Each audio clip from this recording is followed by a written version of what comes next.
pensado y desde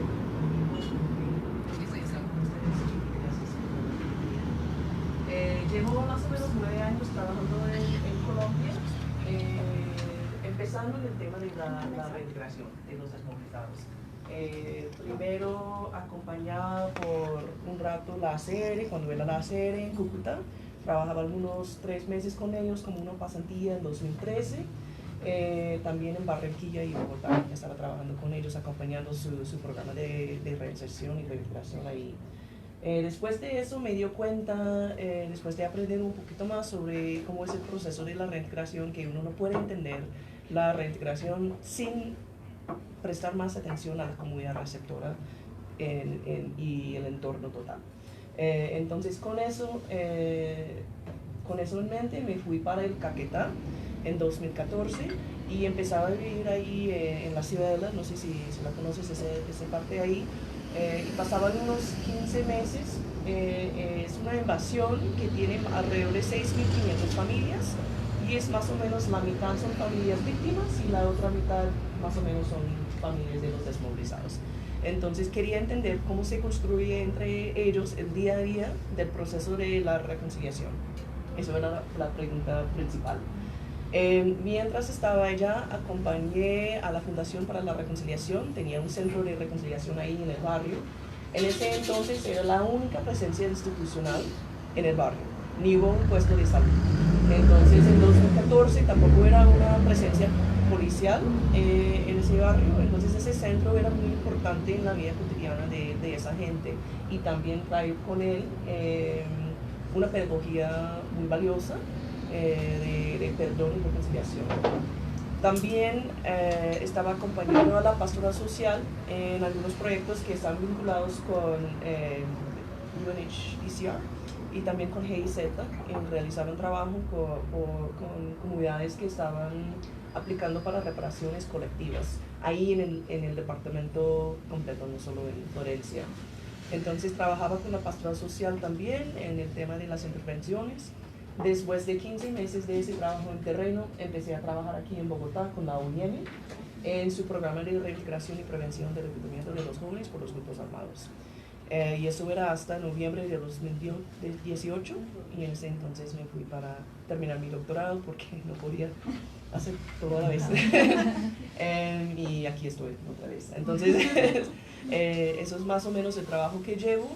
Siempre he estado un poquito más enfocada en el tema de los desmovilizados, la reintegración y la reconciliación desde la perspectiva de ellos, pero como dije, uno no puede entender eso sin mirar a todo el panorama de las comunidades y el entorno en el que se encuentran.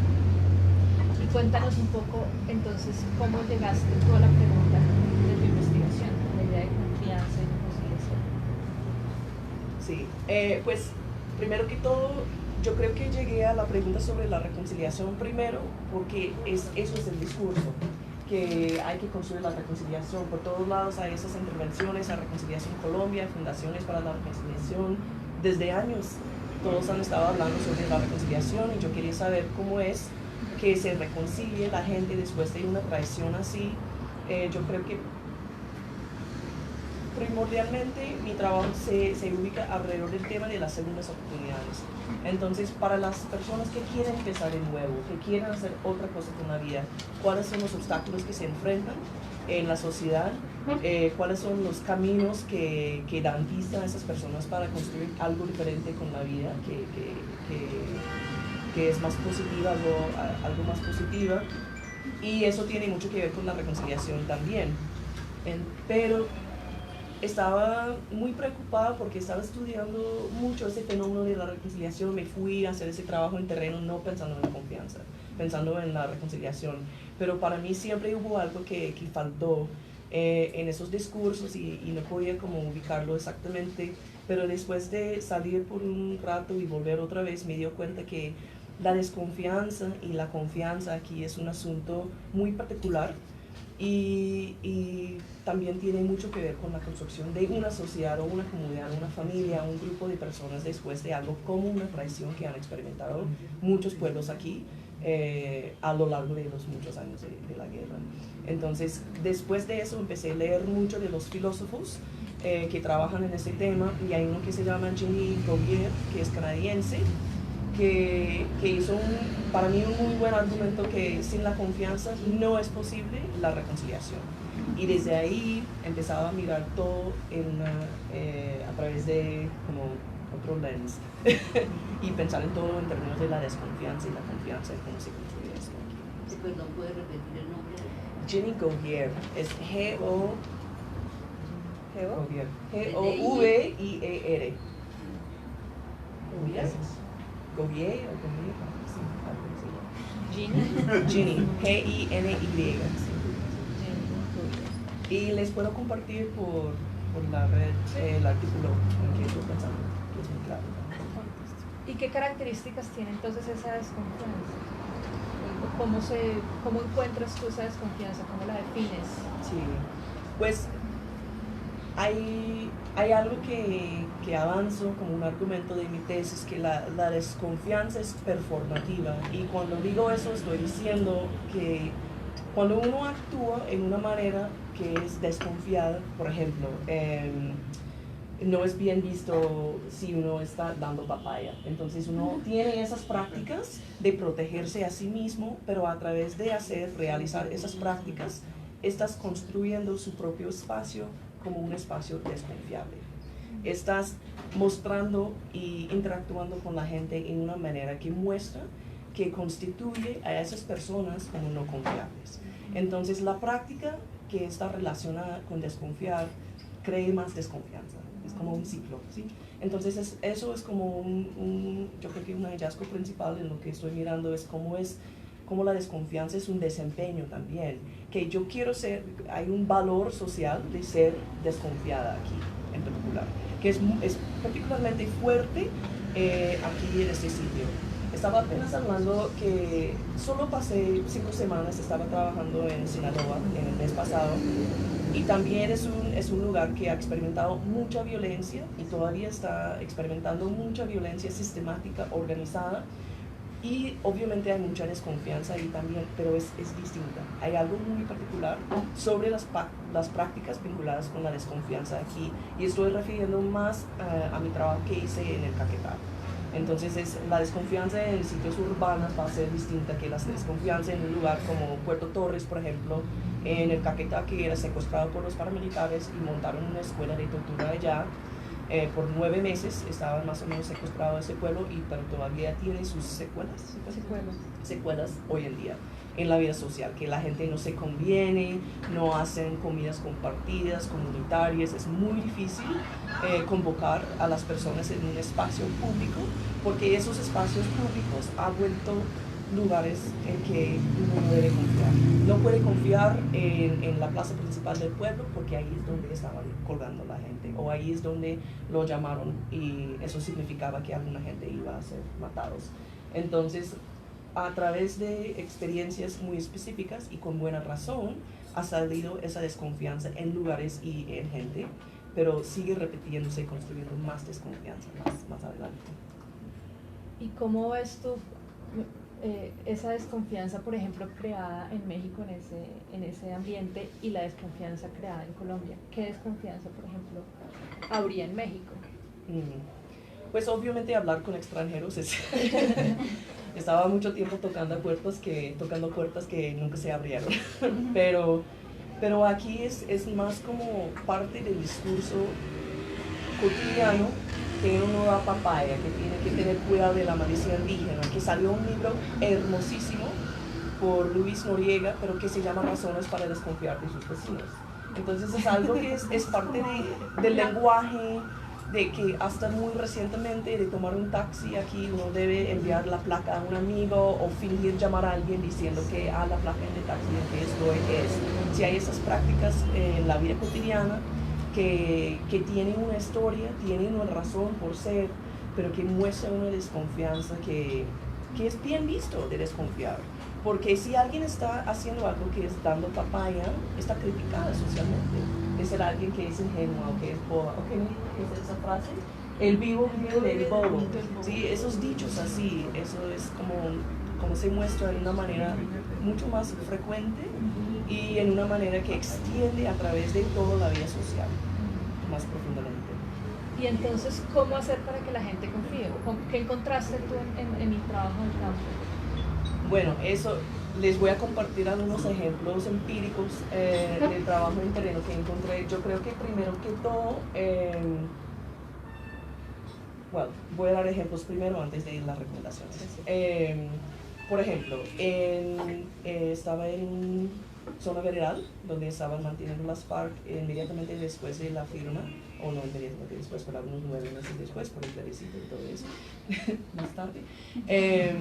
Pero lo que pasó que en ese entonces las FARC eran los únicos que tenían una torre para conectar en internet, pero también estaba viviendo ahí la comunidad, el ejército y la ONU, la misión de verificación, y todos necesitaban internet, pero las FARC eran los únicos que lo tenían. Entonces lo que hicieron es llegar a un acuerdo, una práctica de vender y intercambiar pins para que todo el mundo pueda acceder a ese internet. Entonces estaban hablando entre todos los días, y empezaba a construir razones para interactuar con los demás, y desarrollaban ese sistema y estaban como teniendo una pequeña microcosmo de una vida social alrededor de esta microcosmo de vida social. De una vida social alrededor de esta necesidad compartida. Y yo diría que eso más que todo de adelantar algún proyecto que es en servicio a una necesidad compartida que no tiene nada que ver con el conflicto armado y la reconciliación, la construcción de paz, pero simplemente es algo que se necesita todos, que eso ha sido la manera más consistente, más contundente de empezar a construir la confianza con la gente. Otro ejemplo, en el barrio donde estaba viviendo, participaba en muchas de esas intervenciones de construcción de paz, del Centro de Reconciliación, y sí, tenían sus efectos positivos, también algunos efectos no anticipados, pero tenían efectos positivos. Pero era muchos años después de la primera intervención, cuando era un excomandante político de las FARC en un bloque de Cúcuta, que estaba viviendo allá, y una mujer víctima que había sido desplazada varias veces por varios grupos. Y cuando la conocí por la primera vez, ella tenía miedo de salir de la casa. Ella nunca salía de la casa. Era un milagro que logró llegar a esa intervención de reconciliación. Y llegó, y a través de mucho tiempo, como 9 meses, un año, empezaba a socializarse más con los demás, conociendo que sí hay mucha gente que vive en ese barrio que también son desmovilizados. Y 3 años después de la intervención, empezaba un proyecto con ese excomandante de las FARC que era su vecino. Y ellos hoy en día tienen una red que es para que las mujeres en el barrio venden arepas. Pero es algo compartido, es absolutamente lo que quieren lograr con esas intervenciones de reconciliación, pero demoraba mucho tiempo, pero es en servicio a una necesidad compartida que no tiene que ver con el conflicto armado. Y eso es la cosa que he encontrado que es muy eficaz, es de dejar de convocar a la gente solo basado en su identidad vinculada con el conflicto armado. ¿Quién eres? Basado en el conflicto armado.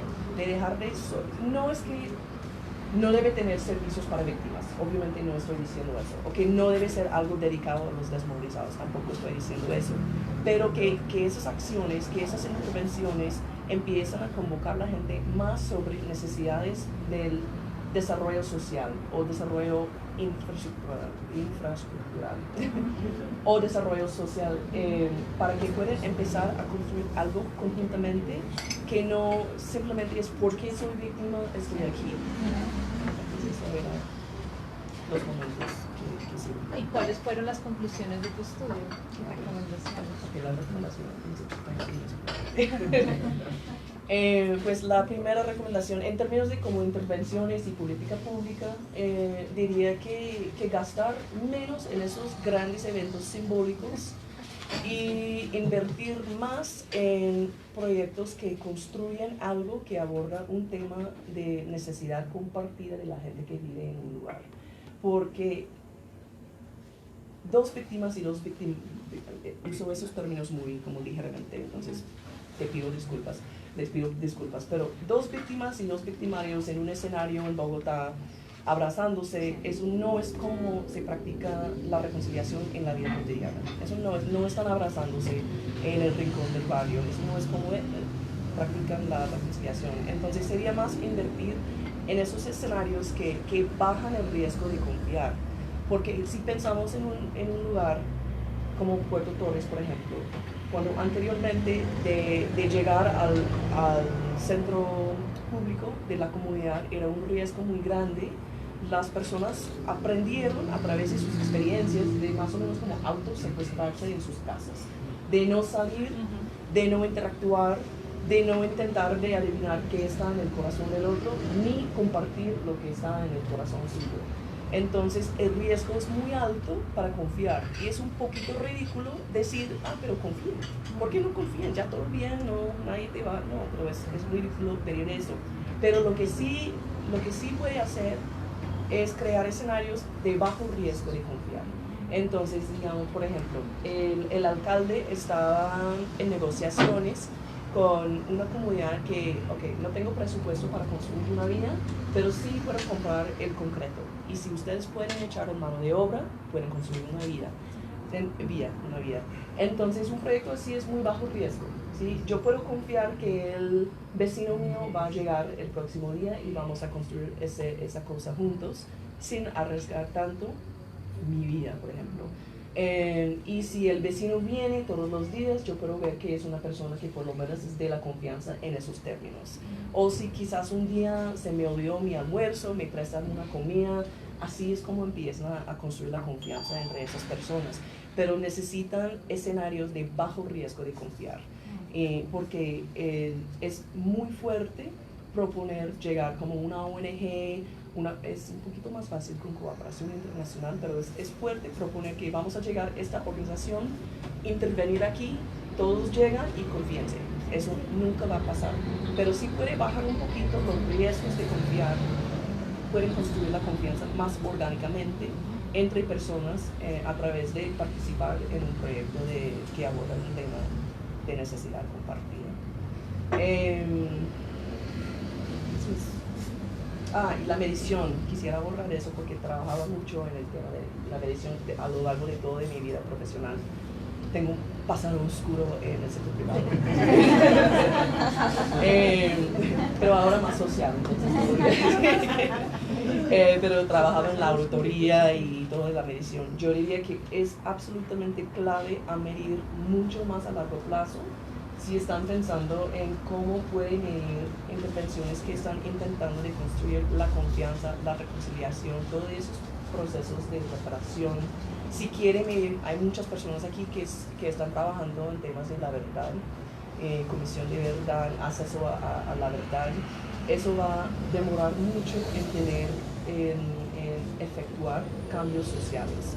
Entonces es importante cuando están desarrollando esas propuestas para los donantes, por ejemplo, que está incluido una medición que incluye primero datos cualitativos, porque siempre me encuentro teniendo que mencionar que datos cualitativos también son datos.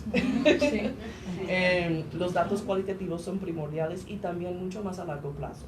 Porque, por ejemplo, es muy común en los informes que entregan a los donantes que uno dice, teníamos un taller, gastamos X plata, llegaron 350 personas, ya hay 350 personas reconciliados. Eso es como son los informes, pero eso no es decir que no están logrando reconciliarse, es simplemente está pasando en otra forma a lo largo de mucho tiempo. Y por ejemplo, en esa fundación, ese Centro de Reconciliación, realizaron ese taller de reconciliación en 2014. En 2017 empezaron a trabajar juntos ese excombatiente y esa víctima, y era absolutamente debido al primer encuentro que tenían ellos en esa intervención. Pero la intervención nunca capturó, nunca grabó en sus datos ese logro, porque era muy a largo plazo, pero lo que estaba reportando era el número de gente que llegaron, cuántas comidas eran entregadas, todo eso. Eso era toda la reconciliación. Estaba reportando algo que no reflejó bien la verdad de la reconciliación en esa comunidad. Entonces yo diría mirar mucho más profundamente a cómo están midiendo los efectos de esas intervenciones políticas y organizacionales. ¿Y cómo ves tú entonces un poco esta situación en esas comunidades en donde hay excombatientes y hay víctimas de la violencia? Digamos, ¿cómo se puede plantear mejor un proyecto para estas comunidades o cómo no se debería plantear, digamos, errores que tú hayas visto dentro de las intervenciones de comunidad internacional y de gobierno? Pues yo diría otra vez que la medición es muy importante porque la medición está motivada por lo que está buscando los donantes. Entonces, y mueve mucho el diseño de las intervenciones. Entonces yo diría pensar primero en la medición, cómo van a medir lo que es que quieres lograr y desarrollar la intervención alrededor de eso. También diría que no hay una manera de construir la confianza, no hay una intervención para construir la confianza, pero lo que espero es que después de esta conversación hoy, que podemos empezar a pensar basando primero en la confianza y en entrar a una comunidad con esa mirada, que cómo es la confianza aquí, cómo se practica en esa comunidad en particular donde queremos realizar una intervención, cuáles son las prácticas de desconfianza, cómo se muestra la desconfianza que tiene que ver con las relaciones, pero de empezar a analizar esos contextos uno a la vez y cómo son las prácticas, porque las prácticas de desconfianza o confianza en Bogotá son absolutamente distintas que las prácticas que realizan en ese barrio en Florencia, por ejemplo, o en ese pueblo en el campo. Entonces no es que hay una desconfianza colombiana, pero no, es simplemente que es un asunto que sí tiene que mirar, tiene que investigar cuando uno está entrando con la intención de intervenir en alguna manera. ¿Qué le dirías tú a estas personas que dicen, por ejemplo, bueno, no le deberían dar toda esa plata a los excombatientes, sino que se la deberían más bien dar a las víctimas, por ejemplo? Estos supuestos o estas afirmaciones que un poco muestran que las víctimas deberían tener más o merecen más, por ejemplo, que los excombatientes, o que los excombatientes por su vida anterior, por su agencia en el conflicto, no merecen este tipo de atención ni de dinero. Pues es una pregunta, estoy pensando porque cuánto lo quiero escucho decir. todo el tiempo, ¿sí? ¿Cuánto quiero decir? Yo diría a ese reto, a la inversión a los desmovilizados, es pensar en lo alternativo. ¿Cuál es el alternativo? La opción alternativa. Sí, la alternativa. Si no lo haces, ¿qué va a pasar con esa gente y qué va a pasar con la sociedad en que viven esa gente? Entonces, sí, obviamente las víctimas merecen absolutamente todo lo posible y mucho más que están recibiendo.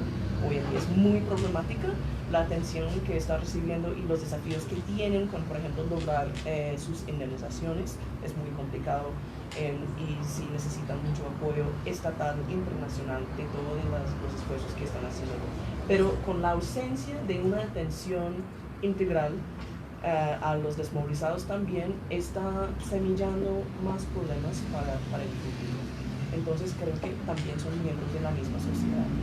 Okay. Listo. Si quieren pasemos a una ronda de preguntas y ya seguimos un poco profundizando más en el tema. Entonces va Natalia. O preguntas o experiencias, que yo sé que también aquí hay muchas personas que tienen experiencias justamente con estos procesos de reconciliación. ¿Gustavo? Sí. Espérate. Pero entonces va, ok, María Paula, Camilo, ¿Oriana también? No. Y Rafael. Listo, 5. Y Lina. Ok. Bueno, muchas gracias por lo que nos compartiste, digamos, me pareció bien. Resaltaría algo que me parece interesante, lo que identificas tú de cómo tenemos instalado los colombianos como esta manera de vivir desconfiando, que siento yo es una herramienta de supervivencia, básicamente, es la manera en que hemos elaborado esos códigos para navegar, digamos, diversos escenarios en los que vivimos. Y que justamente creo que esto de fortalecer cultura de diálogo y esos procesos lentos que mencionan, creo que es lo que a todos le apostamos cuando participamos en espacios así, a cuestionarnos estas maneras tan naturales, entre comillas, de vivir. Y también destacar, me gustó mucho lo que dijiste de dejar de convocar a la gente con base en su identidad de conflicto armado. Yo haría una puñita chiquita antes de mis preguntas y perdón si es largo, pero sí es como poder ver la diferencia cuando uno trabaja con la gente basado en otro aspecto. Digamos, por ejemplo, en mi investigación doctoral, los participantes de la investigación se relacionaron por su interés en la escritura creativa y eso fue lo que los llevó a encontrarse, y la diferencia fue, digamos, fundamental, fue como nos abrió mucho los ojos a todos los involucrados, e incluso ellos mismos se encontraban sorprendidos, es decir, no estoy aquí porque fui desvinculado o desmovilizado, sino porque tengo un interés, y eso, creo que ahí hay algo que hay que seguir explorando porque sí se nota la diferencia. Bueno, ya tendría dos preguntas, una es un poquito más gruesa y la otra es más de datos. Uno es que dijiste que partiste con la idea de que la reconciliación era un discurso, ¿cierto? Algo impuesto, algo que hacía como una etiqueta que era decir esto se come así, ¿no? O sea, tienes que reconciliarnos. Yo quisiera saber qué reacciones alcanzaste a ver de la gente de ese discurso, como decir, porque muchas veces la gente se burla de esos términos, como decir es que esperan que uno venga acá y todos nos caigamos bien, algo como de eso, si nos pudieras compartir. Y hablaste del valor de los datos cualitativos, que también, digamos, soy fanática de esos datos. Quisiera saber si dentro de tu investigación tienes datos desagregados, como si hiciste una observación distinta entre hombres y mujeres, o sea, tú hablas también que trabajaste en temas de edades, no sé si tengas algo de cómo lo veían los niños, cómo lo veían adultos, si hay algo ahí en la información desagregada de tu investigación. Gracias. Gracias. Gustavo. Bueno, me llama la atención, pues es súper interesante lo que estás diciendo. Creo que es como volver a los principios, digamos, de base de la gente, como se relaciona normalmente. Es suprapolítico, es lo que entendí. Pero entonces, ¿dónde queda el ejercicio, digamos, de la política y de la justicia y de la memoria histórica en ese concepto? Esa es como la duda inicial. Sí, y lo otro sí, la memoria y la verdad. ¿Cómo se maneja eso? Porque, digamos, es como volver a, entre comillas, como al buen salvaje, es la relación natural entre la gente, se conocen, obviamente el conocimiento da una base importantísima para la justicia social, pero el Estado cómo participa ahí y cómo participa en la historia. Gracias. María Paula. Sí, bueno, muchas gracias por compartir todo lo que acabas de compartirnos. Pienso que es demasiado importante porque me doy cuenta de que tal vez las cosas como las estaba viendo no estaban pasando bien. Digamos, si uno ve al victimario, perdón por usar la palabra, con la víctima abrazándose y uno dice, ay, sí hay reconciliación, pero desde aquí, desde la ciudad, uno no sabe realmente lo que está pasando en el campo. Entonces, pues va un poco relacionado a lo que dijo Gustavo. Con todo esto que has encontrado, ¿qué es lo que piensas hacer con esta información? ¿A dónde la piensas llevar? ¿Cómo piensas aplicar esto que has encontrado como tal en Colombia?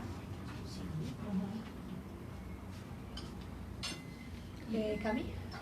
Bueno, yo un par de anotaciones, ¿no? Es que lo primero es que me parece muy importante lo que hizo la confianza, porque durante este año he notado que el tema de confianza y reconciliación es mucho más complejo. O sea, no es difícil adquirir la confianza para traer acá a un excombatiente de las FARC a este espacio. Es muy difícil crear la confianza en un miembro del Centro Democrático para traerlo acá. Entonces nos vanagloriamos un poco porque traemos excombatientes de las FARC, estamos cooperando a crear confianza, cuando esa confianza estuvo creada porque nos apoyamos en el proceso la primera vez sobre eso, ¿no? Es cómo se ven el tema de confianza, digamos, de formas de, ¿cómo es eso, no? El tema de confianza entre organizaciones sociales y otros actores que puede que no sea la guerrilla, pero igual hay que reconstruir confianza. Y lo segundo tenía que ver un poco con lo que decías sobre crear una necesidad común, porque estuvimos en David hace un año y medio, en la ETCR por invitación de Warren Burger, precisamente, Y parte de lo que pasaba era eso, ¿no? Era, o sea, el salón comunal quedaba en la ETCR. Si la Junta de Acción Comunal se quería reunir, tocaba allá. Vino un pastor de una iglesia evangélica y tocaba allá, porque no había ningún excombatiente en el acto que hizo él. Pero el único lugar que había para poder hacerlo era en la ETCR. Un poco cómo crea, pues ya hablas cómo crea esa confianza, pero también cuáles son los retos de crear esa confianza. Porque también puede ser, si todos necesitan internet, pero solo lo hay en el territorio, eso también requiere que quienes son parte del partido FARC estén dispuestos. También podría ser el tema de, bueno, acá hay internet y lo vendemos al precio que nos dé la gana. Y eso no es, eso precisamente, o sea, también requiere de una acción activa, valga la redundancia, de quienes pueden interactuar. Gracias. Rafael. Dos cosas. Tú estás trabajando sobre un tema esencial,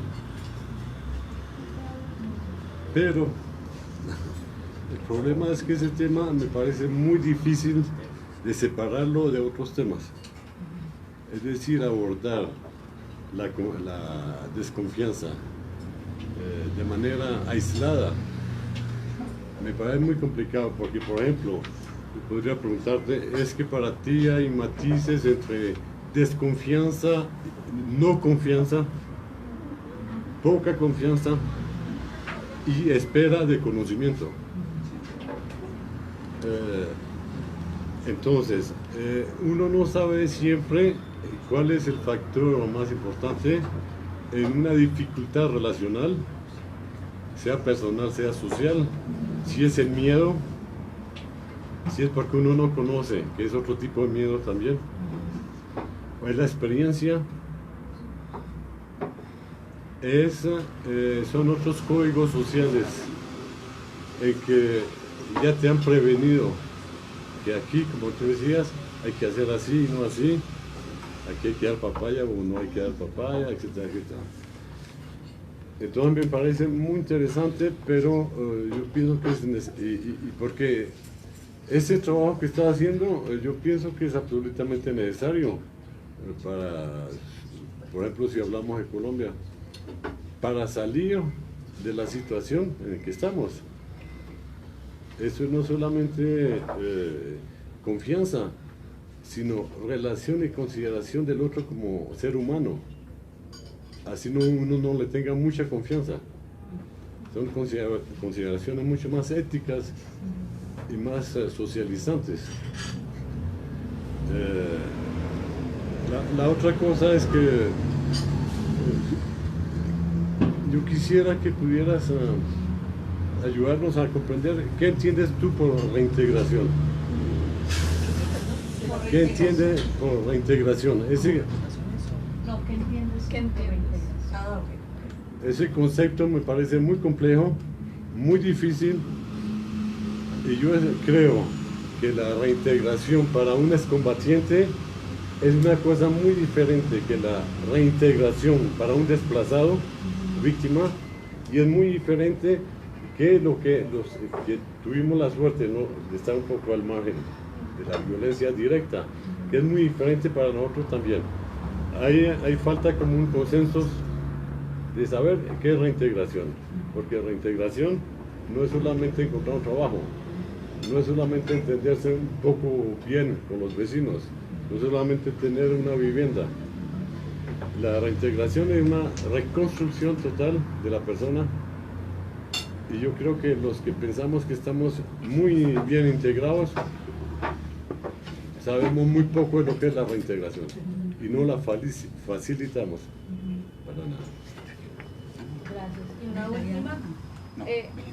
Voy a cerrar con Lina y ya entonces vamos a la otra ronda. ¿Listo? Lina. Bueno, pues tú empezaste diciendo anécdotas, entonces ahí fue como también de que me hablaba. Yo trabajé en la ACR y cuando estuve en la ACR hicimos un proyecto de reconciliación. Yo creo que era, no sé si sería de los pues en ese momento no había acuerdo, entonces eran víctimas y primarios, seguimos siendo irresponsables en el uso del concepto, pero era para formar en oficios varios, era decir la que estaba financiando, y realmente iba a ser una actividad de formación de casi 6 meses en el que abrían una convocatoria, personas de Ciudad Bolívar podían empezar a entrar a este espacio. Y yo me acuerdo conversaciones entre nosotros como, pero no les podemos dar cursos de cocina, porque en la cocina hay cuchillos. Y realmente, digamos, hay muchas preguntas que empiezan por ahí, digamos, como para decir definitivamente sí, a veces evaluar el costo es súper importante.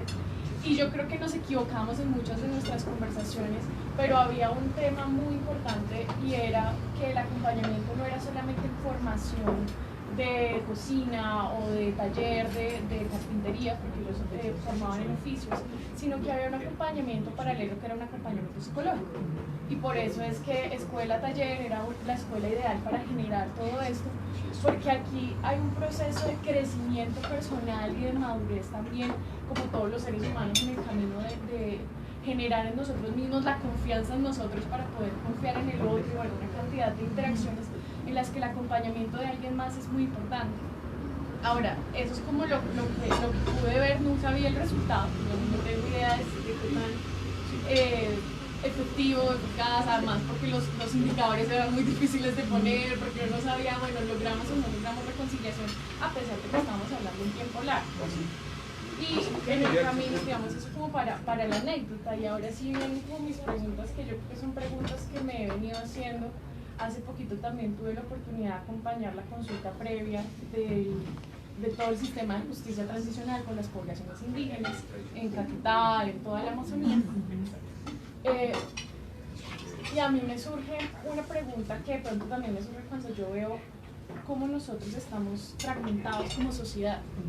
Yo creo que la reconciliación se logra en espacios en los que uno todos los días se tiene que ver con el otro. Es difícil, pero la cotidianidad construye eso. La cotidianidad construye que llegamos a la reconciliación.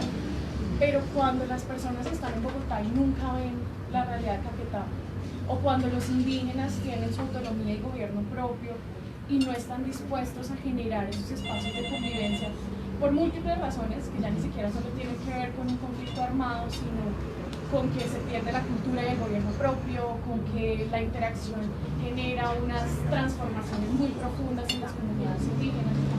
Entonces, pues a mí me surge como la gran pregunta de cómo generar reconciliación y confianza cuando no hay interacción.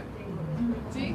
¿Cómo hago yo para creer que puedo confiar en un desconocido? Digamos, no sé, eso me parece muy difícil. Y entonces eso me lleva a otra pregunta, y es de estas anécdotas de lo que vivía ya una señora que hace muy poco había sufrido todavía, porque allá está frente a uno en disidencia. Entonces pues ella no llevaba más de 2 años de haber vivido una gran tragedia familiar, y ella muy abiertamente me decía, es que yo no me pienso reconciliar, digamos, yo no quiero. Porque también a veces tenemos la imagen de que todas las víctimas quieren, o digamos, como en nuestros discursos políticos movimos muchos estereotipos para poder generar reconciliación. Pues creemos que todas las víctimas quieren la reconciliación y ella no. Pero yo no sé si es ella no, o yo no sé si no es el momento. Y entonces ahí mi pregunta es, ¿cuándo es el momento para empezar la reconciliación? ¿Uno cómo sabe que se puede abrir esa puerta? Porque yo sé que es muy temprano para ella para reconciliarse con otro.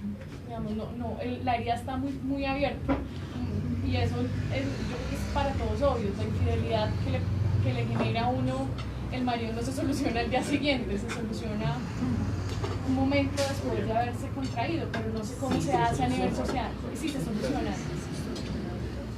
Listo. ¿Por dónde quieres empezar? ¿O hago un resumen de las diferentes preguntas? Yo puedo... Tú las tienes ahí, dale. Bueno, sobre el tema del hecho que la confianza es un tema complejo, nunca he usado las preguntas fáciles.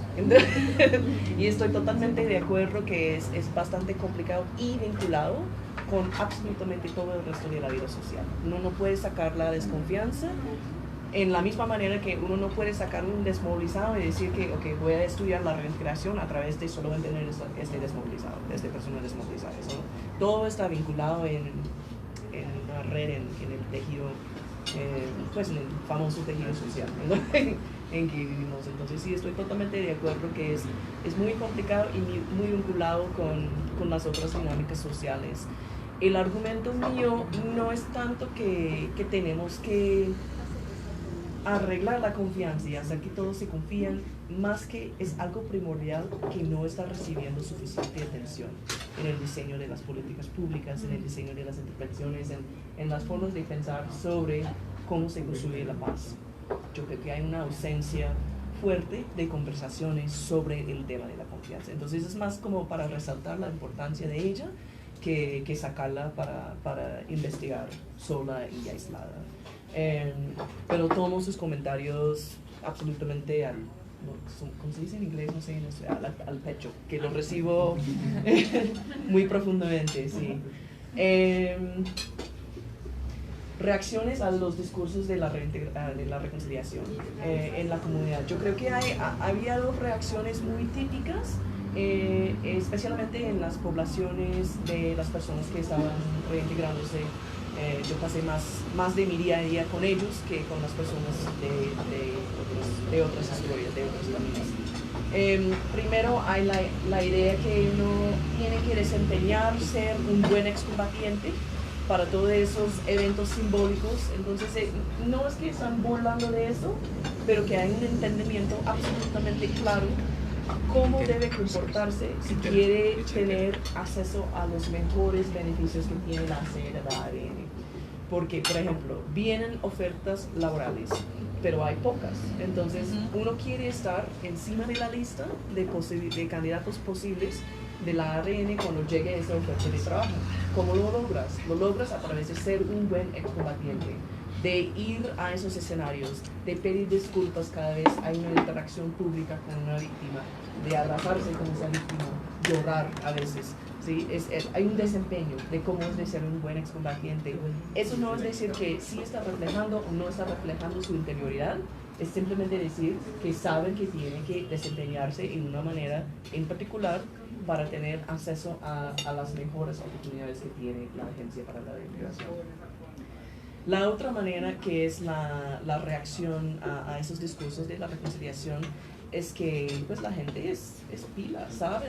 Que si yo quiero lograr fondos de un donante para mi iniciativa de cocinar arepas para las mujeres en la comunidad, que decimos que son arepas para la paz, que es una, y nombraron la asociación de esas mujeres excombatientes y víctimas con la palabra reconciliación en el nombre. No estoy diciendo que no están reconciliándose, pero sí saben que para ganar pista, para obtener recursos que si quieren que usar y apropiar ese lenguaje también. Entonces está como que apropiando y reapropiando ese discurso. Yo no vi tanto de como muy cínico burlando de ese discurso de reconciliación, pero sí sé que es algo instrumentalizado al mismo tiempo. Con el tema del rol de la confianza en temas más políticos, de la justicia, de la memoria histórica, yo diría que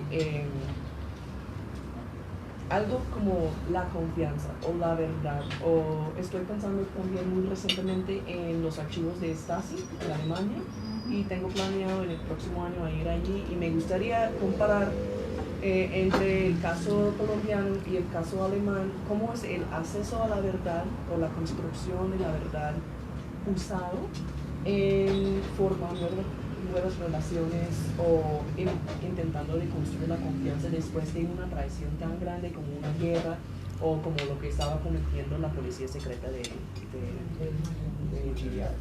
Entonces creo que diría que todo es ya politizado. Gracias, politizado. Que no hay nada que es fuera del dominio de la política. Entonces empiezo con esta asunción, si ya está politizado, ¿cómo es politizado? utilizado y qué podemos hacer desde ahí. Pero para entender primero cómo está utilizado como una herramienta hacia algún fin político también, porque no hay verdad desnuda que no tiene una política pegada a ella, tampoco con la confianza. Entonces todo ocurre en un entorno político y es más entender ese entorno que sacarlo de ese entorno. No sé si me explico bien en este sentido. Sí, pero ahí sería importante afinar un poco la idea de cómo entra la memoria y cómo entra la justicia, ¿no? Porque, por ejemplo, me parece a mí que puede haber procesos de justicia que minen un poco esa reconciliación, ¿no? Por ejemplo, el proceso de verdad, de decir la verdad, cómo se puede vincular justamente con esta idea de crear confianza y crear reconciliación. Bueno, entonces creo que es importante no asumir que la verdad va a generar la confianza, que tiene que ser parte del diseño de cualquier intervención en que estás pensando. Puede ser una nueva política, puede ser una manera de hacer una investigación en una comunidad, pero que la verdad no garantiza la confianza y no hay una verdad y no hay una manera de confiar. Entonces todo va a depender en cada caso, cada contexto y las personas que están involucradas, que llegan al punto suyo, que es cómo puede construir la confianza entre gente que no se conoce. No creo que lo puede hacer. Pues por lo menos no es el tema mío. El tema mío es más cómo se construye la confianza interpersonal. Porque hay otros asuntos, por ejemplo la desconfianza hacia el Estado. Ese es otro campo que requiere mucha atención, no la atención mía, pero la atención de alguien. Ya estoy muy ocupada con la pregunta mía. Pero hay muchas formas de desconfianza y confianza, entonces es como, hay una variedad de preguntas que viene de eso, pero yo creo que eso llega a la pregunta también, es como la desconfianza hacia el Estado, cómo se construye la confianza hacia el Estado, o no hay personas que están interactuando. Es una buena pregunta.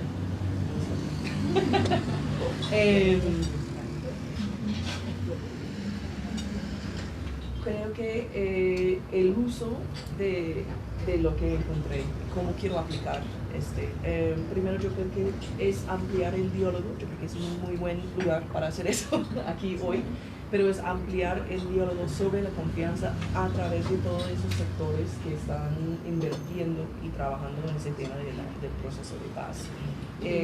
Es un asunto intersectorial y cada sector, el sector público, el sector de cooperación internacional va a tener sus propios metas, pero que sí tiene que empezar a hablar de ese tema más abiertamente y con mucha más frecuencia. Creo que la medición para mí es el camino clave. Si puede entrar el tema de la confianza en la medición, eso va a permear todo, porque nada opera sin fondos. Y para conseguir fondos tiene que justificarlos, tiene que defender su uso de esos fondos y eso ocurre a través de la medición. Entonces yo creo que si pensamos muy bien y colectivamente sobre ese tema de medición, puede mover un poquito el barómetro del tema de la confianza. Creo que el punto... Perdón, yo hago una pregunta ahí. Por ejemplo, ¿cómo se podría medir la confianza? ¿Cómo la has medido tú? ¿Cuál sería nuestro indicador, por ejemplo? Yo creo que primero las interacciones y otra vez los narrativos, los datos cualitativos, historias y a largo plazo. Que por ejemplo, esa señora que me dijo 3 años después de la intervención, me dijo explícitamente, era por eso que salí de la casa, era por eso que empezaba a interactuarme con los vecinos. Pero eso no graba en los datos de 350 personas que estuvo allí ese día, ¿sí? Entonces yo creo que grabar más de los narrativos, y eso sí se puede analizar positivamente, se puede hacer una codificación cuantitativa y presentar estadísticas cuantitativas porque todavía se necesitan. No estoy diciendo botar todos los números por la ventana porque eso nunca pasará, pero sí puede lograr capturar más de las narrativas del cambio personal, del cambio subjetivo. Ese es otro punto que quiero hacer. Yo sí, voy a decirlo. Yo odio ese discurso de cambiar el chip. Lo odio. Porque creo que eso sugiere que hay un problema con esa persona. Y se utiliza a nivel de la sociedad colombiana. Tenemos que cambiar el chip de los colombianos. Para mí es horrible sugerir que hay un problema fundamental con la sociedad o fundamental con las personas que hasta tienen que cambiar el hardware. A mí no me gusta para nada ese discurso. Sí, entonces no estoy sugiriendo eso, que hay un problema fundamental colombiano que tiene que cambiar. No, solo es que tenemos que hablar mucho más sobre qué es el rol, qué es el papel de la confianza y la desconfianza en la construcción de paz. Y yo creo que hasta este momento falta, no es totalmente ausente, pero falta mucho ese discurso. Y muy brevemente sobre el tema de la reintegración. Cuando yo sé que hay muchas formas de reintegración, en particular hoy y en general cuando hablo de eso estoy refiriendo a los desplazados y la reintegración de ellos. Y yo creo que esa reintegración, para usar ese término tan institucional, integral, sí es importante y que haya ese apoyo tanto psicológico, sino social, sino económico, porque hay capacidades blandas y capacidades técnicas que faltan para vivir de una forma pues promedia en la sociedad, promedia y digna y eficaz en la sociedad. Y yo recuerdo un encuentro que tenía con una mujer en Arauca que me dijo que era increíble ver a la hermana después de 14 años que estaba desmovilizando, saliendo de las FARC, pero que ella tiene que caminar mejor como una mujer de verdad. Y el problema era que ella estaba caminando como un hombre, acordando a esa señora con quien estaba hablando. Entonces hay esa idea que esta señora tenía la idea que su hermana no era una mujer correcta en su forma, ¿sí me entiende? Entonces esa transición es muy fuerte y un poquito problemática también, porque no está dando suficiente espacio para diferentes formas de ser, pero sí hay todo de ese, hasta tener que aprender cómo usar un celular, pero hay otros que son mucho más, que conocen más la tecnología, por ejemplo, otros que se relacionan más. Tampoco es un grupo homogéneo, entonces hay necesidades muy distintas basado en género, edad, si son indígenas, si son de poblaciones indígenas también, no es un grupo homogéneo. Creo que falta una pregunta, o bueno, dos que las voy a reunir. Es un poco cómo hacemos para atraer estas personas que están un poco opuestos a nosotros. Digamos, el Centro Democrático es un ejemplo, pero también, digamos, otros espectros políticos que sean realmente se ven muy lejanos. ¿Cómo hacemos para traerlos? Y además que no interactuamos cotidianamente con ellos, ¿no? ¿Cómo hacemos para traerlos un poco? ¿Y cómo aplicamos tus resultados en nuestros proyectos, digamos, en lo que llevamos justamente a los territorios? Yo creo que el tema es aún más de la confianza y la desconfianza, es aún más clave en un ambiente polarizado, que es no solo en Colombia hoy en día, pero todo el mundo está volviendo más y más polarizado con cada día que pasa, entonces que está desconfiando más y más. Hasta yo no confío en los artículos de las noticias, que yo hasta hace 4 años yo casi nunca pensé en si debo confiar o no en el artículo de queso, pero ya es un tema muy importante que ni puedo leer sin pensar si debo confiar en el autor o no. ¿Sí? Y eso está pasando mundialmente y es muy fuerte. Pero pienso que, por ejemplo, ¿cómo lo puede lograr? Pues si hay actos de microagresión, yo creo que pueden ser actos de microconfianza. Entonces, si puede crear esos escenarios, es bajar los riesgos de confiar. Si puede crear un escenario, y es como lo lleva a los territorios también, es de crear escenarios que bajan los riesgos de confiar. Si confío en esta persona, no estoy arriesgando mi vida, estoy arriesgando quizás no comer almuerzo ese día o quizás no construir mi pedazo de la vida ese día. Si puede bajar los riesgos de confiar, se puede empezar a construir entre las personas, pero basada en la relación propia. No es una llamada a la sociedad Colombia, confíen en todos, no, pero empezamos, porque eso sería súper ingenuo. Y tampoco, para volver también a su comentario, que tampoco creo que todos deben confiar. Yo no creo que todos deben reconciliarse, porque la experiencia de cada persona quizás para mí es absolutamente válido si alguien no quiere perdonar a alguien. Es su opción, es su elección, pues es su decisión. Entonces eso no es como un deber, pero solo es que falta la infraestructura social para realizarlo si lo quiere hacer. Ok. Eso es una frase de resaltar, falta la infraestructura social. Listo, entonces Erin, por favor, sigue con tu tamal, mientras yo recojo más preguntas. David, creo que falta un tenedor. Ah, no. Preguntas teníamos. Pregunta atentamente. Yo las voy anotando para que tú puedas comer. Jean, Sí. Sebastián, anoto el orden.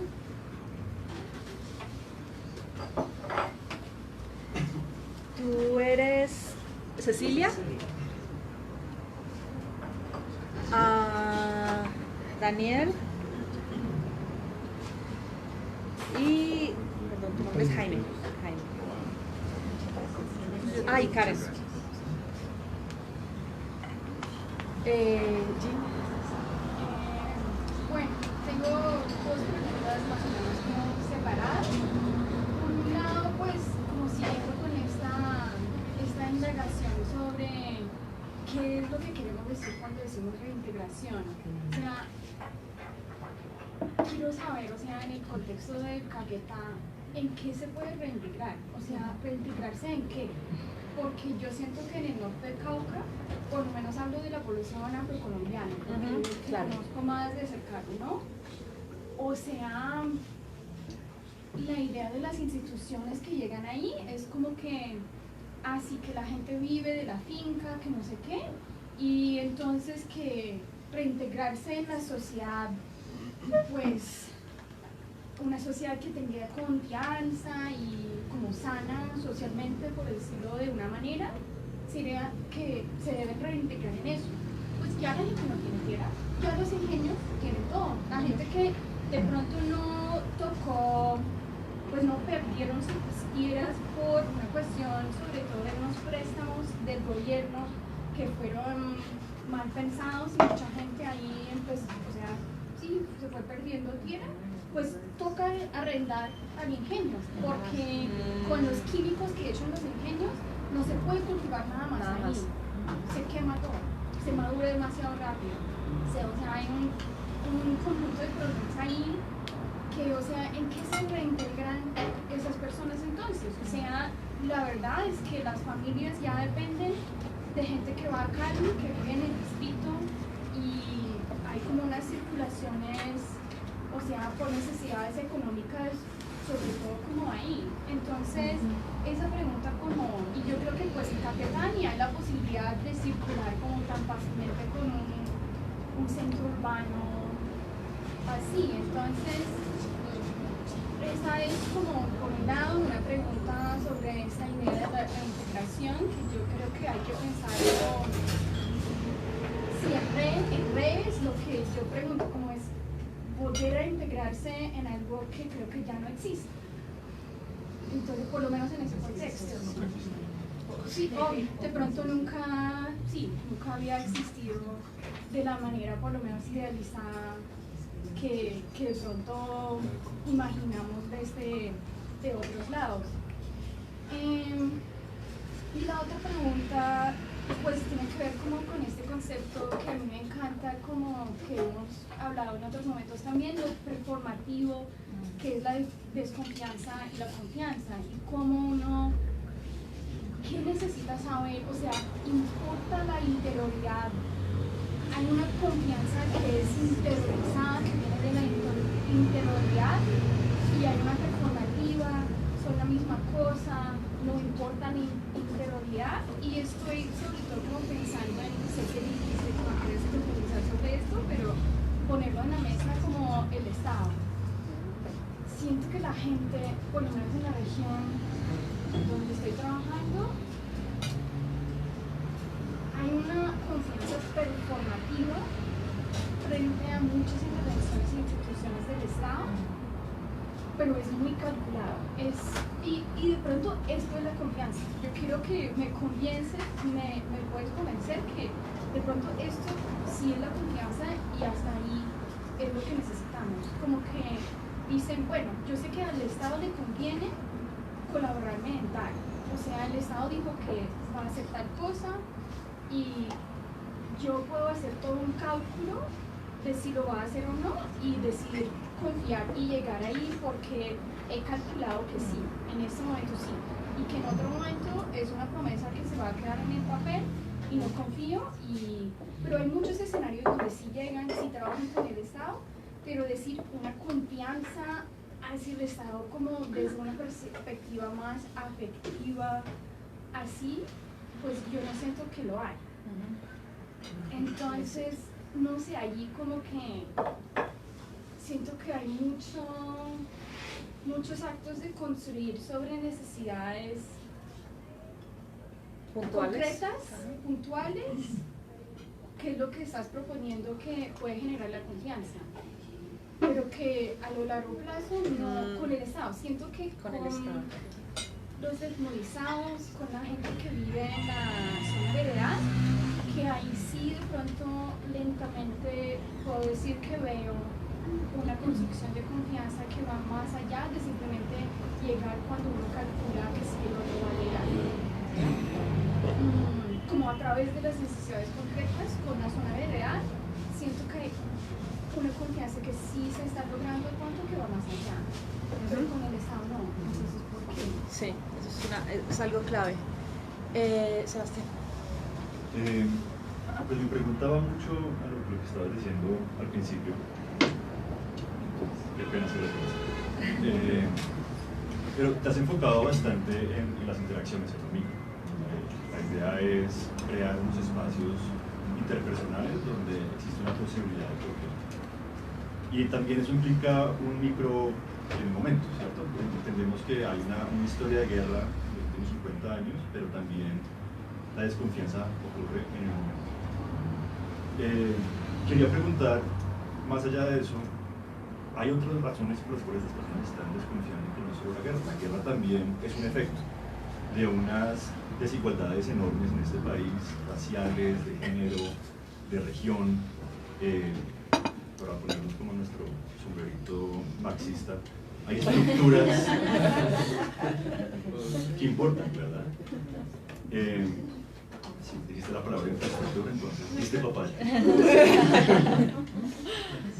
¿Cómo podemos cambiar lo micro sin afectar estas estructuras preexistentes? ¿Cómo estas son respuestas a historias que ya existen, que son bastante grandes?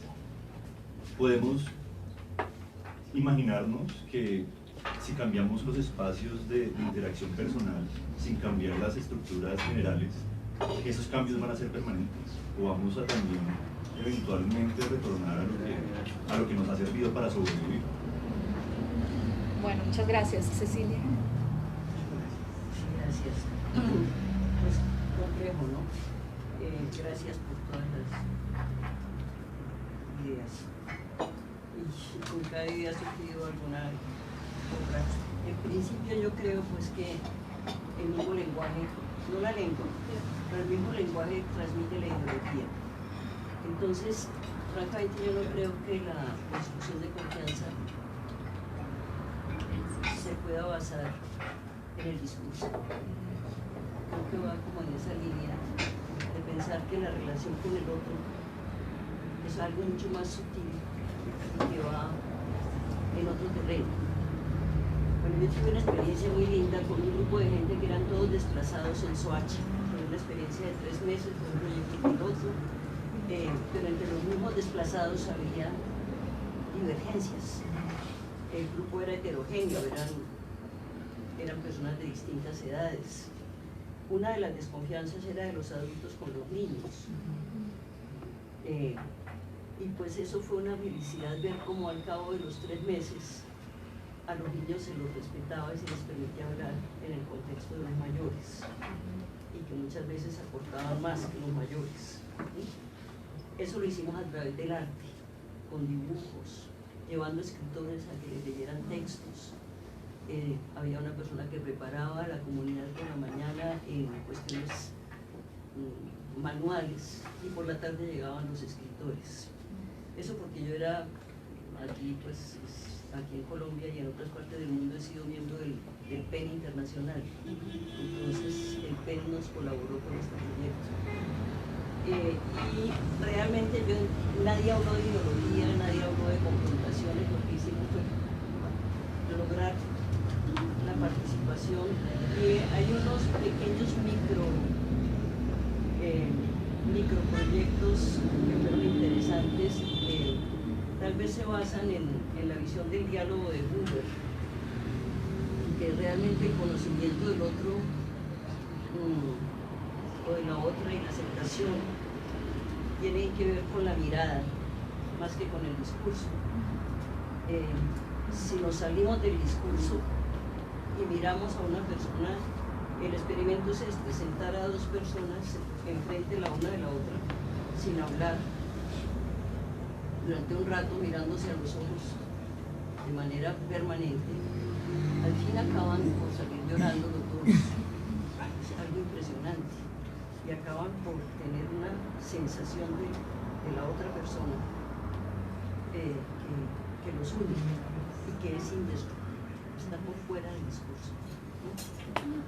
Yo que he sido lingüista y he sido persona que piensa en el lenguaje, pienso que para lograr cualquier cosa, el diálogo con el otro o con el otro con mayúscula, se necesita el silencio total.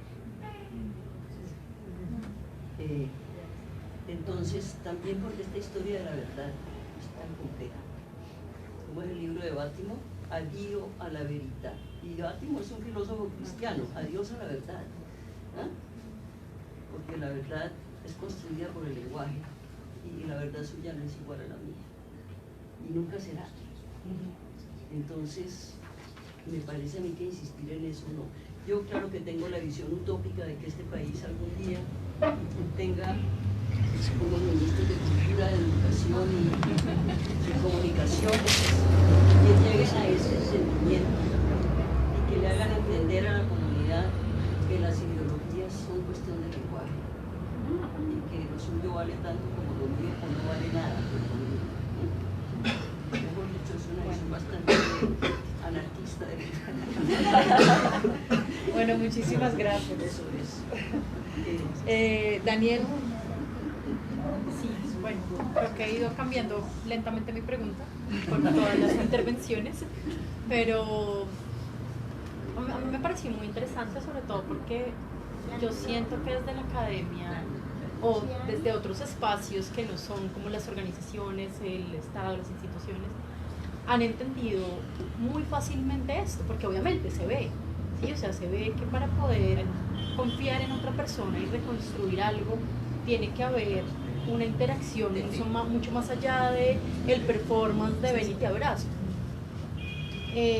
Pero entonces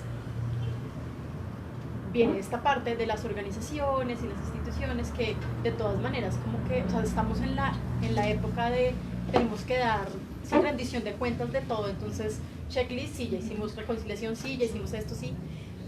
Y yo quería preguntarte, pues ya que tú has estado en diferentes ámbitos, ¿qué tanto es que estas reflexiones se están dando al interior de las organizaciones? Porque yo creo que indudablemente es importante, o sea, finalmente yo siento que la reconciliación tiene como dos niveles, algo que es muy local y que finalmente se da, pues se propicia con que las personas se encuentren y puedan tener otro tipo de relaciones y también darse cuenta que el otro, que ese otro con el que no estoy confiando, eventualmente tiene otras cosas que sí, con el que sí podemos confiar y construir relación.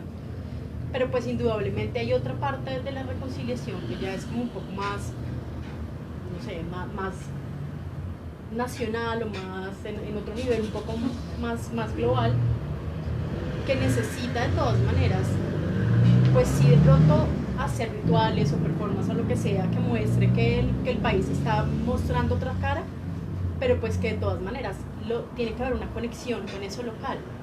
Entonces, sí, esa era como mi pregunta. Gracias. Jaime. Pues agradecer que esta conversación pues me hace pensar, me hace darme cuenta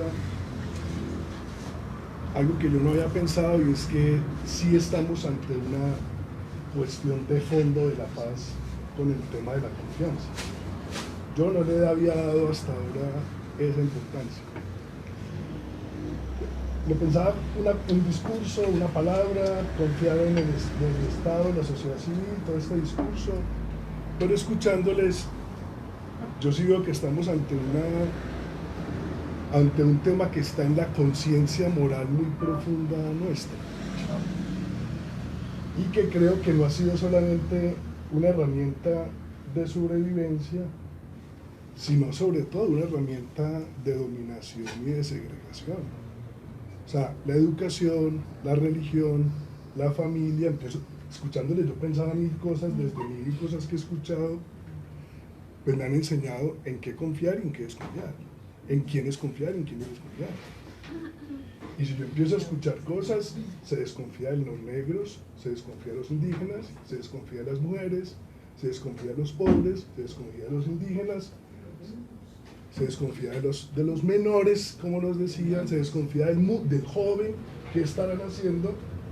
O sea, que es una cosa que ha servido para un sistema. Se desconfía de los obreros, del trabajador, del empleado. Y el empresario.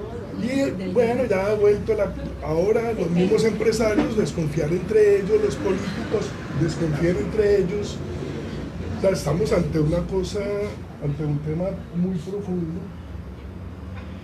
y que lo ha vuelto incluso un valor.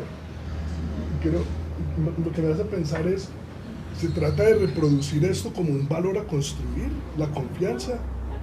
O más bien analizar qué funcionalidad ha tenido en la convivencia y qué funcionalidad le queremos dar en la construcción de paz. Más que dedicarnos ahora a unos discursos morales nuevamente inmoralizantes de que tenemos que confiar en todos, todos en todo, y que confíe en el gobernante porque sí, confíe que él va a cambiar. No sé, creo que hay una cosa ahí muy... Y yo creo que hay un reto para la medición, y es primero pues delimitar qué estamos entendiendo por confianza. ¿Qué es eso? Nosotros intentamos con un grupo de los Andes hacer una medición sobre confianza de la ciudadanía en algunas instituciones del Estado. Y el concepto que nos sirvió en ese momento fue la predecibilidad que podía yo tener del comportamiento del otro. Eso como confianza, es decir, en qué medida yo puedo predecir de antemano cómo va a actuar el otro, y eso es lo que es como predecir de si yo invierto y pago impuestos, qué va a hacer el gobierno con los impuestos o no. Pero también nos hacían caer ellos en el concepto sobre que de todas maneras sí es una cosa que se otorga. Entonces, hay un elemento subjetivo total. O sea, no hay una objetividad para poder medir confianza. ¿Tú a qué le otorgas esa predecibilidad? Entonces, ¿cómo construimos esa...? Entonces, creo que sí, como ¿de qué estamos hablando? ¿Qué es lo que estamos entendiendo? Estamos hablando de un valor, estamos hablando de algo funcional, estamos hablando de una cuestión subjetiva, objetiva. Pues, tengo una pregunta para ti, como del contexto caqueteño. ¿Qué claves te traes de qué es lo que allí les ayuda a convivir, a encontrarse, a no matarse? A mí me costó mucho un ejercicio qué pena que me hagan, un ejercicio que se hizo una organización entre, de esos ejercicios, encuentros de reconciliación entre víctimas de minas antipersona de todos los lados, tanto de ciudadanía como del ejército como de la guerrilla.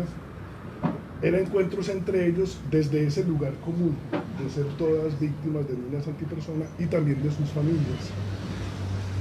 Pero me conmovió, sinceramente, que en el encuentro, primero, cuando vi las víctimas de minas antipersona de la guerrilla, al lado del ejército, había un contraste muy grande entre la arrogancia del que se consideraba vencedor y querían considerar que pase lo que pase y así haya sido un acuerdo, nosotros fuimos los vencedores, el ejército, y toda la humildad y la sencillez con que la persona de las FARC, las personas que estaban ahí, eran diciendo, nos equivocamos, queremos reconstruir, queremos...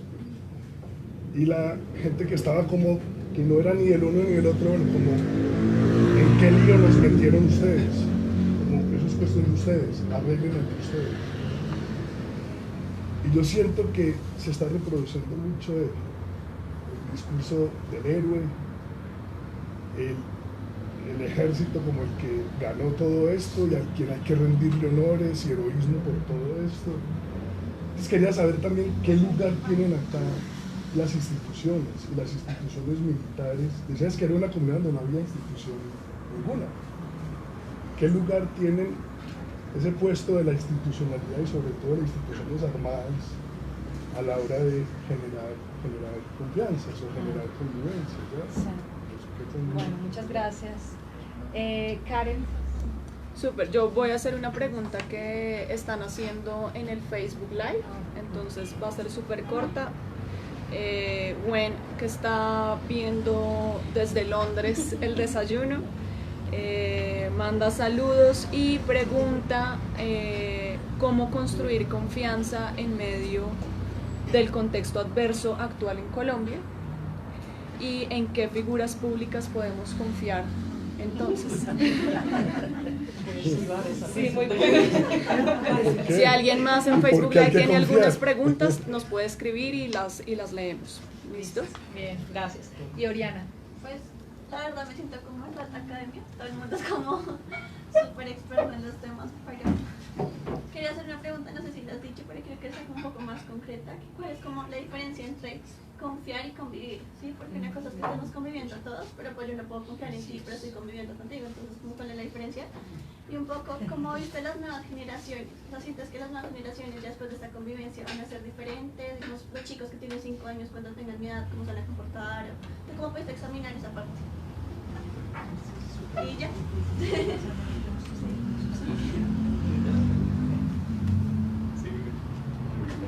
¿Cómo quieres empezar? Sí, dale. Sí, bueno, muchísimas gracias por todas esas buenas preguntas y provocativas también. Bueno, voy a empezar con esta pregunta sobre el tema de si es un valor, qué es la desconfianza, y voy a contarles que yo uso mucho a mis conductores de Uber para mis investigaciones científicas. Pero cuando empecé a pensar en ese tema más en detalle de la confianza, quería saber exactamente eso, que cómo surge esa desconfianza, cuándo empieza a desconfiar en Colombia y cómo se construye. Entonces, pues, basado en algo súper científico, pero empecé a preguntar a todas las personas que podía encontrar en esos conductores de Uber, ¿quién era la primera persona que te contó no confiar? Y todos, absolutamente todos, eran mi mamá. Mi papá, claro. Y algunos me dijeron que la mamá les dijo que ni confía en mí. Nunca confía en nadie ni en mí. Varios, no muchos, pero varios dijeron eso y era la mamá. Entonces yo creo que si no quiero decir que esa es la raíz, pero esa es una fuente, que es de donde sale ese discurso de uno no debe confiar. Entonces, yo creo que ese sería un buen punto de partida en pensar, ok, ¿qué hacemos con eso? Entonces, ¿cómo cambiar? Pero creo que por el hecho que sí está viniendo desde la casa, desde esta relación familiar, maternal, que lo puede llamar un valor. Sí, es un valor social de no confiar, de ser desconfiado es bien visto. Hasta un grado razonable, pero sí es un valor. Yo diría que sí. Y frente al tema de la encuesta que están haciendo, no sé si ya conoces del LAPOP, Survey de opinión pública. También es de Vanderbilt University. Lo hacen cada año, cada 2 años. Y LAPOP, L-A-P-O-P. Y hay una parte que mide, y se puede ver el instrumento también en línea, que mide la confianza por sector. Entonces, por ejemplo, en Colombia tiene un nivel de confianza en general más bajito que el promedio de la región latinoamericana. Ha mejorado la confianza interpersonal a lo largo de 2 años, hasta 2014 yo creo que era la última medición de eso, pero todavía está bajo el promedio regional. Hay más confianza en organizaciones religiosas, ellos tienen la mayoría, acordando de esa encuesta, que la mayoría o las organizaciones que tienen más confianza de la gente en general aquí son las organizaciones religiosas, y las que tienen menos son los partidos políticos.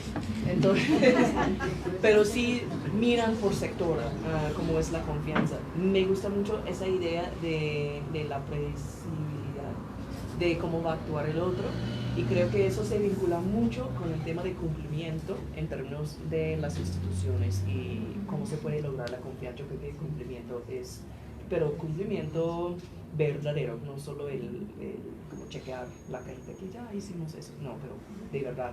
Voy a dar un ejemplo, cómo se puede mejorar un poquito, una área para mejorar la confianza en el Estado y en estas instituciones, especialmente las armadas.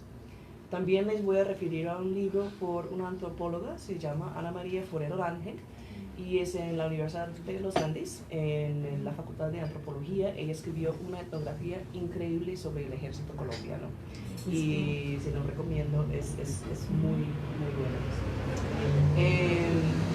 Pero ese ejemplo que estoy pensando pasaba en ese barrio donde estaba viviendo en el Caquetá, yo creo que era 2015 más o menos, y hubo un hombre que estaba golpeando a la mujer y estaban peleando por la calle, y hubo un grupo alrededor de ellos y llegaron la policía y estaban platicando por media hora, no sé por qué estaban demorando tanto, pero demoraban. Dijo a la mujer que no deja de actuarse tan emocionalmente, por favor regresa a la casa. Voy a guardar un comentario sobre eso para otro momento. Pero cogieron el hombre y como si hubiera llevado a él para detenerlo.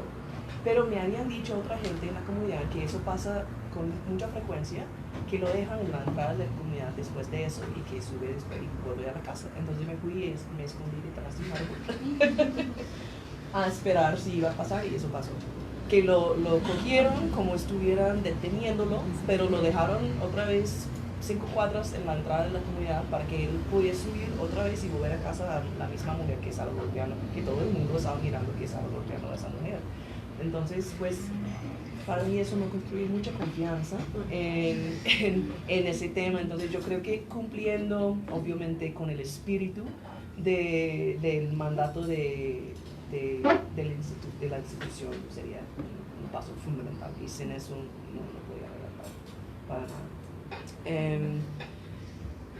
También estoy muy feliz que mencionaste el tema de las organizaciones y las intervenciones y la institucionalidad también, porque mientras estaba trabajando en la UIM realicé un estudio interno sobre el tema de la articulación interinstitucional, porque por la complejidad de la implementación del acuerdo de paz se requiere mucha colaboración entre instituciones, pero esa frase de articulación interinstitucional se echa mucho, pero nadie tiene una idea muy clara de qué significa, cuándo funciona, cuándo no funciona, pero está en todos los propuestos para nuevos proyectos, articulación intersectorial, interinstitucional, pero qué significa, cómo funciona y todo eso. Y a través de eso me dio cuenta que la desconfianza es una práctica muy fuerte dentro y cruzando y afuera de las organizaciones también, y se materializa en algunas formas, y hablando del lenguaje también, que ese tema de tener envidia, o que la gente es motivada por envidia de hacer o no hacer algo, de compartir información o no compartir esfuerzos, era algo que salió mucho en esos discursos de cuáles son los desafíos de la articulación interinstitucional, de trabajar con otras entidades. El otro es el protagonismo, que también genera un sentido de desconfianza en el sentido de que, pues, si yo quiero el protagonismo para este proyecto, yo quiero el crédito por realizar esa intervención, no voy a apoyar a mi socio en otra institución para hacer su parte muy bien, porque tengo miedo que va a quitar el protagonismo de mí. Eso es una dinámica citada mucho también por mis interlocutores. Entonces yo creo que hasta la desconfianza intrainstitucional es un tema que se debe abordar también en el diseño de esos proyectos. Que llega a otro punto que quiero reaccionar también. Uno de los desafíos muy grandes sobre asuntos como la desconfianza, la reconciliación, la sanación y todo eso, esos son temas que casi no puede hablar directamente sobre el tema. Porque si uno entra y pregunta, ¿cómo es que ustedes confían entre ustedes? ¿Quién puede contestar esta pregunta? Porque yo no puedo contestar cómo muestro mi confianza a los demás. Es una pregunta bastante difícil de contestar. ¿Cómo muestras que confías en alguien? Puede empezar a pensar, bueno, pues dejo mis hijos después de la escuela. No, hay algunos actos, pero es una pregunta muy difícil de abordar de una manera sistemática. Entonces eso es uno de los campos que es muy difícil hablar directamente, de intervenir directamente llamándolo la confianza. Por ejemplo, una campaña es un buen comienzo, pero no va a resolver todo, obviamente, que tiene como la confianza en el título de la campaña. Pero es necesario, pero es muy difícil abordar directamente. Y eso llega a un punto sobre cómo ponerlo en práctica, cuáles son las mediciones las mediciones específicas. Yo creo que necesitaría entrar a un contexto en particular y observar cómo muestran la confianza ahí. Porque como dije, es diferente en Bogotá, que va a ser en Soacha, que va a ser en el norte de Bogotá, que va a ser en Puerto Torres, en Caquetá. Entonces, tiene que observar cómo muestran la confianza como entre personas en el contexto específico también. Y la cosa aún más complicada, porque ya no es suficientemente complicada, aún más complicada es con confianza y con desconfianza. Pues algunos filósofos han dicho, eso no es la idea mía, pero estoy de acuerdo, que con esas dos prácticas sociales que requieren mucha evidencia al contrario para cambiar su posición. Por ejemplo, si yo confío en Jean y ella me traiciona, no lo hagas por favor, pero si ella me traiciona, quizás no lo voy a creer al principio, la primera vez. Entonces, pero ya ha actuado de una manera desconfiada, pero porque la confío, voy a seguir confiándola. Y yo creo que la mayoría de nosotros puede pensar en algunas personas en nuestra vida que confiamos, aunque no era totalmente lógica que confiamos en esa persona. Pero si sigue, ok, eventualmente voy a desconfiarla. Y cuando la desconfío, es muy difícil volver de eso.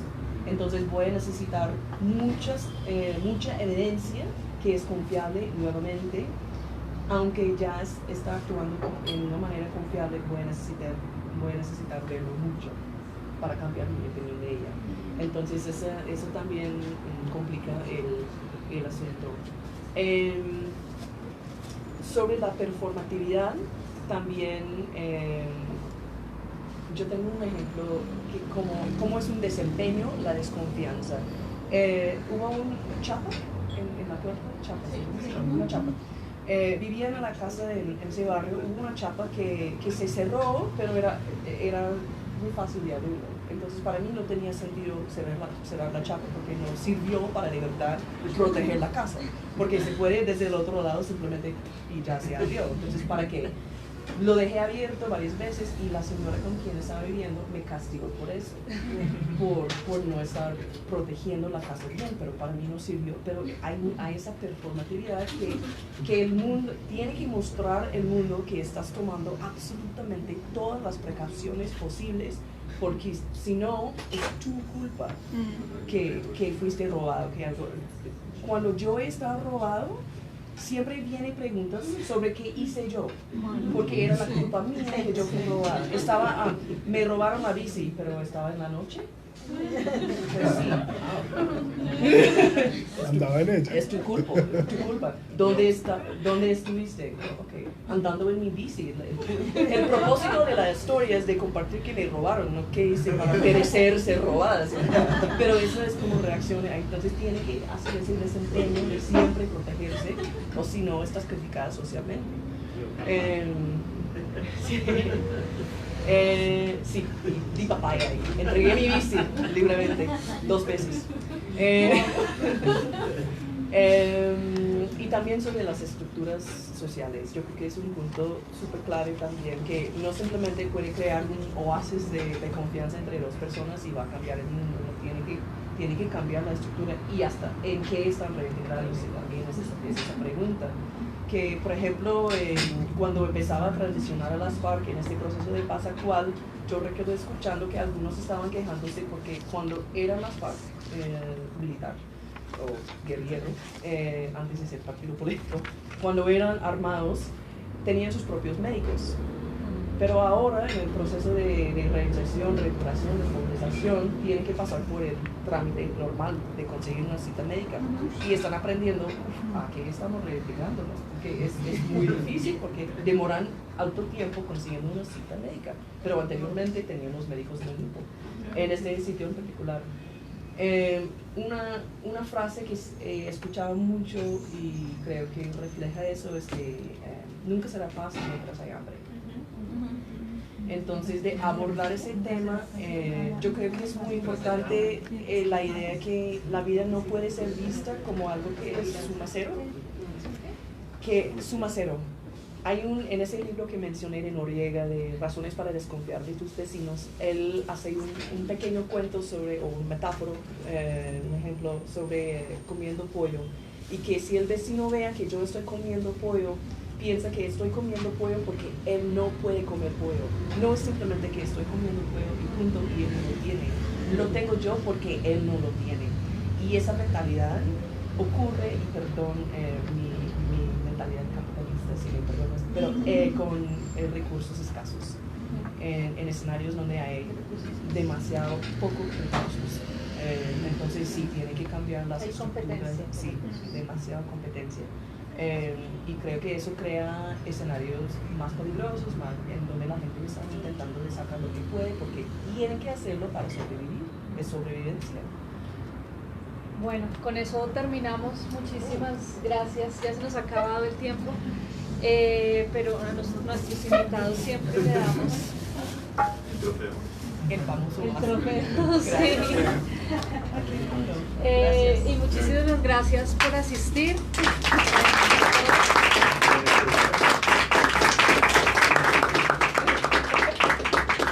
Creo que es un tema que igual hay que seguir trabajando en todos nuestros proyectos, y Eri nos ha dado elementos muy importantes para seguirlo haciendo.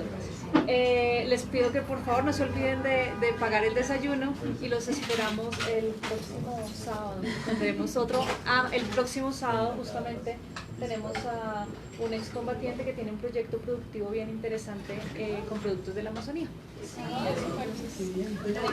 También de pronto una cuña, nosotros también vendemos los vasos, también. Si quieren comprarlos también, entonces están a la venta aquí. Ya no hay aquí. Es una práctica social terrible. Cuando uno va manejando, va a tomar gasolina, siempre le dicen, mire señora, la máquina está en ceros, y yo le digo, yo le creo a usted, yo no tengo que mirar la máquina. Pero eso es con todo el mundo. Y otra cosa es esculcar a la gente cuando sale de los servicios, o a las empleadas domésticas. Yo prefiero que me roben a esculcar a los demás, sí, también es posible. Bueno, muchísimas gracias.